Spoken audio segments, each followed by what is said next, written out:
Trump के auto tariffs पर ज़्यादा फोकस था, इस वजह से सारे ऑटो स्टॉक्स की कल जमकर पिटाई हुई। जनरल मोटर्स में कल 8% की गिरावट देखने मिली, फोर्ड में कल 4% की गिरावट देखने मिली। तो इन सभी कारणों से बाजार पर ओवरऑल दबाव देखने मिला। डाउ जोन्स भी जो है 150 अंक गिरकर बंद हुआ है और सारे जो है S&P 500 जो परसों 200 डीएमए के 200 डीएमए के नीचे बंद हुआ था, वो और नीचे फिसला है उन लेवल से। और डोनाल्ड ट्रंप ने ये भी चेतावनी दी है कि अगर यूएस, यूरोपियन यूनियन और कनाडा दोनों मिलकर यूएस के हितों को नुकसान पहुंचाने की कोशिश करेंगे तो उन पर और ज़्यादा टैरिफ लगाए जाएंगे। ये भी डोनाल्ड ट्रंप ने धमकी दी है, चेतावनी दी है कनाडा और यूरोपियन यूनियन को। दोनों ने जो है इन ऑटो टैरिफ्स की निंदा की है, कहा है कि ये जो है रिग्रेटफुल है, ये नहीं होना चाहिए था। और पर देखना ये है कि उसके बदले में कोई काउंटर मेजर्स अनाउंस होते हैं या नहीं, क्योंकि नज़र जो है अब 2 अप्रैल पर ज़्यादा होगी। आज का बड़ा डेटा वो पीसीई का ही डेटा होगा।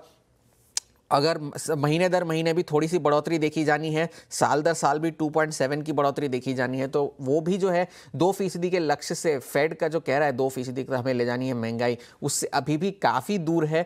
कोई उसमें डेवलपमेंट्स नहीं आ रहे हैं। और फेड के सारे अफसर जो है वो भी कह रहे हैं कि सूजन कॉलिंस जो कि बॉस्टन फेड की अध्यक्षा है, उन्होंने कहा है कि अगर ये डोनाल्ड ट्रंप के टैरिफ्स जो है लग गए तो महंगाई में बढ़ोतरी होगी और उस वजह से जो है फेड को ब्याज दरों में कटौती करने की कोई गुंजाइश नहीं होगी। डॉलर में भी हम बात कर रहे थे, थोड़ा सा फिर से कूल ऑफ आया है, डॉलर में 104 पर फिर से आ गया है। मगर बॉन्ड मार्केट्स पर वहां पर नजर रखने की जरूरत है, क्योंकि जो लॉन्गर ड्यूरेशन ट्रेजरीज है उनकी यील्ड्स बढ़ती जा रही है, क्योंकि उनमें मांग ज्यादा है।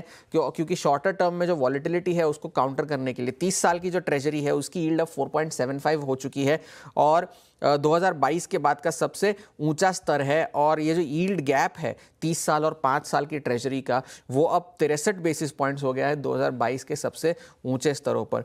तेल की कीमतें अभी भी बढ़त के साथ ही कामकाज कर रहे हैं। ब्रेंट अभी भी $74 पर बना हुआ है और तीसरे हफ्ते लगातार उसमें जो है गेंस की आशंका है, क्योंकि वेनेजुएला ने भी चीन को अपने जो निर्यात है तेल के वो बढ़ा दिए हैं। सैंक्शंस आने से पहले 2 साल के सबसे ऊंचे स्तरों पर है।